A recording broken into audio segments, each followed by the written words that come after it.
కర్కాటక రాశి వారికి ఈ వారంలో కష్ట నష్టాలు ఎదురయ్యే అవకాశాలు ఉన్నాయా అండి? ఇక్కడ రెండు గ్రహాలు సహకరిస్తున్నాయి. లాభంలో బుధుడు, ధనస్థానంలో గురువు. ప్రతి అంశంలోనూ ఆచితూచి అడుగు వేయాలి. వ్యతిరేక పరిస్థితులు ఉన్నాయి. ఆర్థికంగా నష్టం రాకుండా చూసుకోవాలి. ఇంటా బయట సమస్యలు ఎదురవుతాయి. మనోధైర్యంతో ముందుకు సాగాలి. సావధానంగా ఆలోచించి నిర్ణయాలు తీసుకోవాలి. అవసరానికి సహాయపడేవారు ఉన్నారు.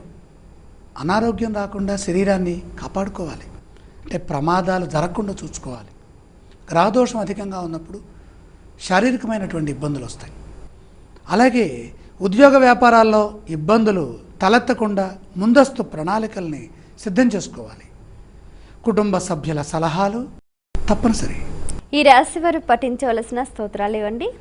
అభీష్ట సిద్ధి కోసమే మహాలక్ష్మి అష్టోత్తరాన్ని చదువుకోవడం చాలా మంచిది. ఆలయ సందర్శన క్రమంలో ఏ దేవీ దేవతలను దర్శించాలంటారు? మహాలక్ష్మి సందర్శనం వల్ల ఐశ్వర్య ప్రాప్తి సిద్ధిస్తుంది. ఈ రాశి వారు చేయవలసిన దానాలు ఇవ్వండి. ఇక్కడ ముఖ్యంగా 2వ రాశిలో రాహు గ్రహ దోషం గోచరిస్తోంది కాబట్టి మినుములు దానం చేస్తే మేలు జరుగుతుంది.